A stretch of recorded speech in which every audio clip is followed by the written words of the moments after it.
Welcome to Everything is Final Fantasy. I'm Drew Kreisman. And I'm Ira Kreisman. And Ira doesn't know what's happening just yet. We're sitting here. I thought of this a day or two ago, and I was like, do I want to make a video or write an article? I was like, just sit down in front of a microphone, say it out loud to your brother, and see what he thinks, and maybe we'll make more content out of this. But I was having this thought about the 4 Warriors of Light, and about how they appear actually in every single Final Fantasy game, but determining who's who in each one can be a little bit tricky. I went through in my mind and tried to do it, and I think I figured it out, so I want to see what you think of this. Okay. First 3 games are obvious. The 4 Warriors of Light are the 4 playable characters in each of those first 3 games. And 1 and 3 originally, they weren't named. Now 3, it's Luneth, Ingus, not Ignis. Uh-huh. Here we go. Arefia, and who am I leaving out? Ark? Yes. Okay. You did it better than I did the other day. Okay. But starting with Final Fantasy IV, well, we've got deeper casts of more established main characters. Final Fantasy IV is a very big cast. Right. Not just 4. But I do think that we've got an established main 4. I think... Interesting. So you want to reduce all the other casts to a main 4. Well, here's one thing I want to make sure is not use the word reduce. Yep, fair enough. Yep. Good call. Yep.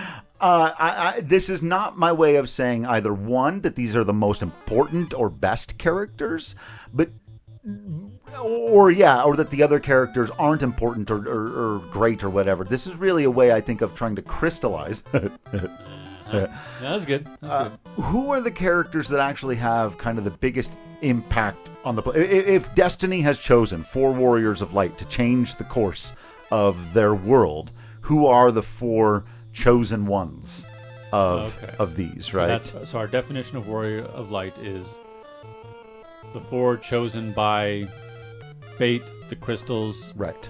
Or balance. Maybe those who defy fate may even be. Sure. But yes, So I think in Final Fantasy IV, this one actually is relatively easy with all due respect to the other characters that I love. I think it's Cecil, obviously, Kain, Rosa, and Rydia. Okay. I think those are your 4 Warriors of Light who have the most direct impact on everything else that happens. You know, Yang and Edge and Edward are all doing very interesting things. Palom and Porum obviously have their role to play. Mm-hmm. But I think, say those are support characters. Okay. I could see them as being the 4 who, again, have most impact, strongest impact on that world, on bringing balance to the world. Yeah. I could see an argument for that. I think in Final Fantasy V, it's a little bit trickier because I think you start with the obvious ones with Bartz and Lena, Princess. Then I think it's Faris and Galuf.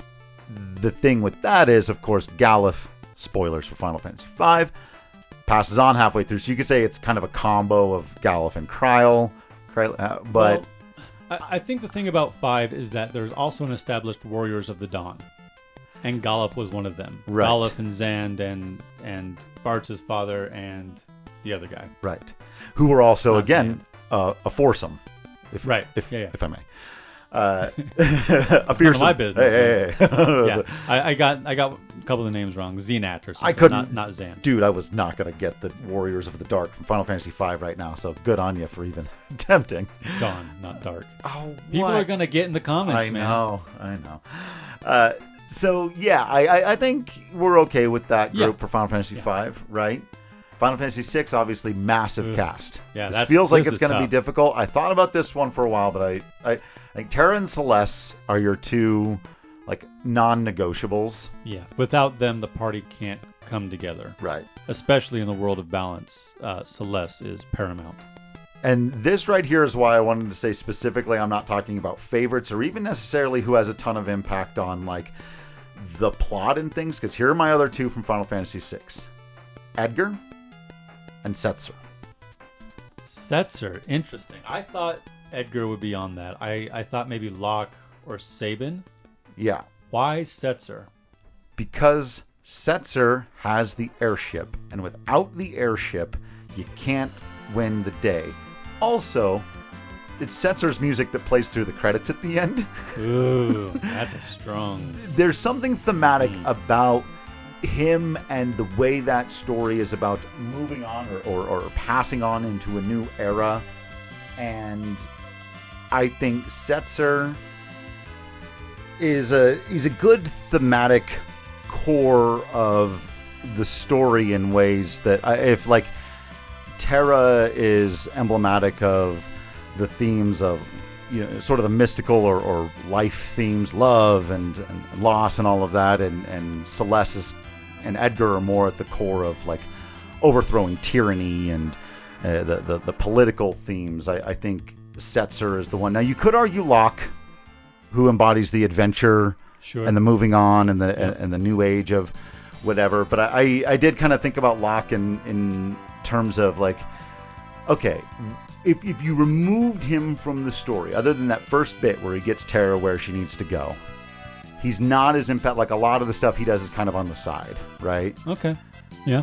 Locke was the one I thought about most specifically, though, as the person I'm leaving out here the most. Because even with as big as the cast is, you know, Shadow and Realm and Strago and Sabin all get to do great and interesting things. But I feel strongly about Terra, Celeste, and Edgar.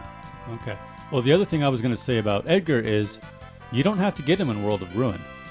Right. Or Terra. You can actually finish the game without both of them. Setzer you do have to get. Right. Because you need the airship. Yeah, but also then Sabin, that makes a stronger right. argument for Sabin. So I do think 6 is kind of the most difficult one to fit into this thing, but I don't feel terrible about Setzer as my 4th. All right. I don't feel too bad about this one.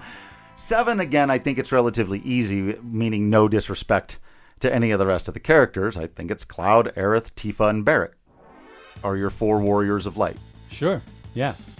Not that Red 13 isn't a warrior of light or isn't, chosen by the planet, or, well, although that means something a little different right. in that game. And Vincent and Sid and Yuffie all get fun and cool and interesting things to do.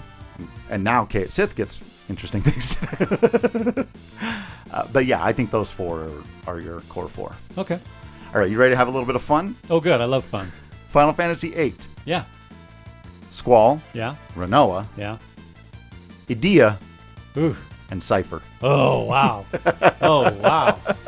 Okay. Now, Cypher I'm having the hardest time with. Because I can easily make the case here for Idea as in her long-term sacrifice and everything she did to set up Seed, and none of it happened. She's the grand puppet master of winning the day entirely. Right. I would say Cypher doesn't have a lot to do with helping restore the balance, as it were. With helping bring the planet back to, the world back to, society back to any sort of light. Right. I mean, he's an interesting choice because he does balance out Squall. And I think the best argument I can make for Cypher is that he is Idea's knight, and Idea being important, so he is supporting her. That's the best I can do there. Otherwise, this one is harder to do because, I mean, you could try to make it 2 of the other playable characters. I wouldn't mind putting Zell or Quistis in there. I think those are the 2 of the rest of the gang that have the most impact on what actually goes on. My other thought was, and we talked about this at the time, the 4 characters I named are the 4 on the box on the cover of the game. Oh, sure. Squall, yeah. Renoa, Idea, and Cypher. Yeah. Okay. Interesting. I'm not sure I buy Cypher as a hero of the light. Yeah. That one, yeah. Interesting. Okay. 8 is a little, funky. It's a fun conversation. I'm not sure that I have a final thought. Oh, well, how about this? What if it's Squall, Renoa, Idea, Laguna? Laguna, I think, I think you make a good case for Laguna. Yeah. Laguna should probably be in there now that I think about it, almost certainly. I was going to say the other way you could go with it is Idea and Sid, but Sid just doesn't get to do enough. He's a little too much of a weenie. Of a pushover. Yeah. I mean, he does a lot of things, but not as prominently. Right. I would say Laguna is probably a better choice for this particular rubric. Yeah. Again, in 9, I think we have a clear core 4, and with everybody else being primarily support, and it's Zidane, Garnett, Steiner, and Vivi. Yeah, I think that's pretty...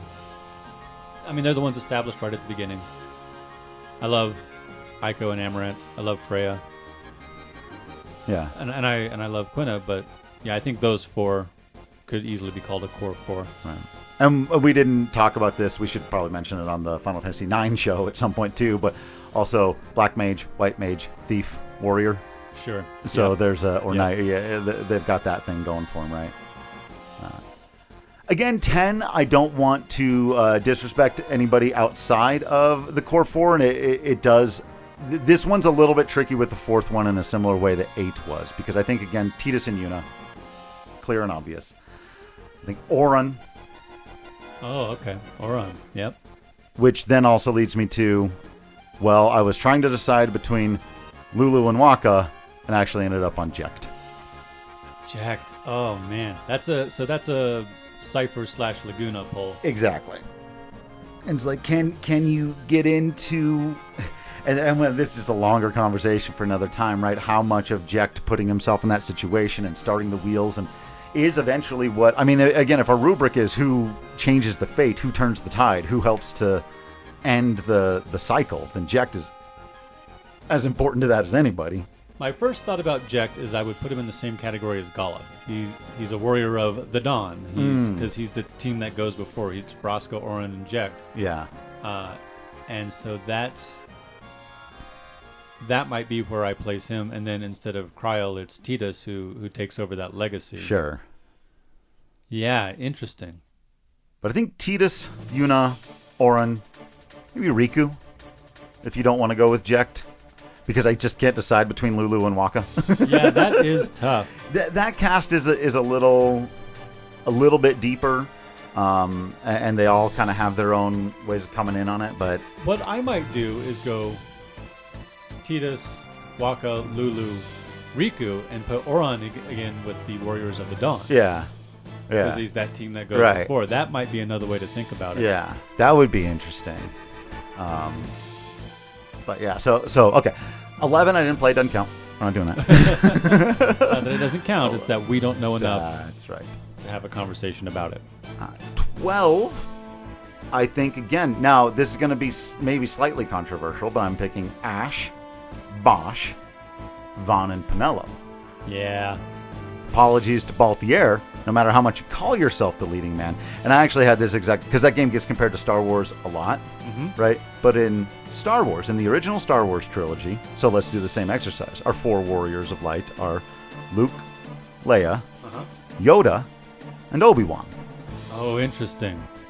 Han Solo isn't a warrior of light. He's a great side extra character who we all love and love. Maybe he is a warrior of the light, but not one of... He's in the party, to be sure. He's in the party, right? Like these other characters are in the party. But I would say if you're talking about the 4 people who their lives are intertwined with destiny, right? I would probably say those 4. And that's why I would leave out Balthier for similar reasons here. It's like, yeah, he may be popular and cool and roguish and the best. So why are you leaving out Anakin? He's a warrior of the Dawn. Well, he comes from before. Yeah, so Obi-Wan. Yeah. And well, my metaphor's falling apart a little bit. Interesting. Okay. But in 12, I like Ashe, Bosch, Vaughn, and Pinello. Yeah, I agree with that. I feel like Fran and Balthier are fantastic, and I love them dearly. They could have done anything else. Right. They could have been anywhere else they wanted to be. On the other hand, they did choose. They did. Then to be heroes, to be in the party. Yeah. Like Han coming back at the end of the Battle of the Yavin. They're like, woo! Shot. Hooray! Yeah. I didn't really leave. Right. 13's a little bit tougher for me because I've only played it once. We've talked before about how we're both a little bit weaker on 13, but I actually think, to the best of my recollection, it's going to be Lightning, Snow, Fang, and Vanille. Okay. With apologies to Hope, because I know Hope gets to do a lot of important and interesting, especially as that trilogy goes on. And again, I don't know it nearly as well, but I'm going to go with Lightning, Snow, Fang, and Vanille, which I do think makes 13 our only lady heavy. It's got 3 women, 1 man. I think it's the only one that's got the ratio that way. Cool. Yeah. 14, again, I'm skipping over. I don't think the MMOs fit into this very well. You're at the main. Someone could maybe make the argument. someone smarter than me that knows those games better. Hey, guess what game is really easy? 15. Yeah. In 15, we go... And when I was thinking, this is one of the reasons I wanted to talk about it, is because that game is often treated as such a massive departure. It's so much different from the other ones in so many ways. But it actually has this thing at its core, which is the 4 Warriors of Light. Once again, are just the 4 main characters. I think... Well, so I agree. I think you're absolutely right. Makes perfect sense. I also think it's interesting that they could have, but did not, have a quartet of women in Aranea, Lunafreya, Iris, and Cindy go on an adventure. I think that there were plans to do something like that, and it got canceled because people were so negative about Final Fantasy XV, which is one of the reasons I get so frustrated at internet trolls. Sometimes it's like, yeah, you should just ignore them and you don't need to get in arguments with them. But at other times, like they're getting stuff that I want canceled. Sure. Don't quit canceling stuff I like, man. Because, that was a big bummer, and I agree. That was one of the big critiques of that game was, bro-fest, dude-fest, no playable women. First Final Fantasy game in a very, very, very long time to have no playable women, or technically ever, depending on how you think of the first 3 games. Sure, yeah. And so, that was kind of a bummer, and then we didn't get the opportunity to get them back. And then in Final Fantasy XVI, let me know what you think of this. Sure. Clive, yeah, Jill, yeah, Cid, okay, and Torgal. With apologies to Gav. I think it's got to be Torgal. For the number of times you stand as a fighting foursome in battle with them and the way he's always there as the 4th member. Interesting. I thought for sure you were going to go with Joshua or Dion. No. Torgal. Wow. Joshua's not in the party long enough. You know what? It should be Joshua. That's probably the real answer. I think it's because he's not on screen and not in the party for so much of the game, comes back, but... Who goes to the final dungeon and who doesn't? Right. Which makes I feel bad for leaving out Dion. There are just too many good characters in that game. Yeah. If you want to take Cid and put him into the Galif class, then that opens up a spot so that we can have Joshua, Dion, Clive, and Jill, and leave out Torgal. You terrible person. Well, I Torgal and Angelo and Interceptor are sort of part of the characters that are attached to in a way. Oh, so okay. No, I like this. Maybe you get to take Torgal with you anyway. Maybe he's just always there. No, I think that's a good point. I like going Clive, Jill, Joshua, Dion. That they feel very Warrior of Lighty to me. I just wanted to put the dog in there. Because Torgal's great, and Torgal is a dominant. Yeah. And he does play a bigger role than any of those other pet characters like we were talking about. He's not just, a thing to use in battle or whatever. He's there the whole time. All right, did any of that make sense? It makes sense, yeah. I would want a more clear rubric. Sure. Definition. What do we mean when we say Warrior of Light? Because I do think, especially for the characters who are left out of that core 4, a lot of them play really important roles to particular arcs or storylines. So again, don't want to say they're unimportant. Not at all. Right. But that's an interesting... It's a way of doing a top 10 without... But you know how I feel about top 10s and favorites. Sure. Right? So it's a similar idea, but I think it's an interesting thought experiment in that you've got to think about those definitions and then how you apply those definitions, and then maybe how you bend the definition. Right, and then change it when you realize Laguna didn't quite fit or whatever. Right.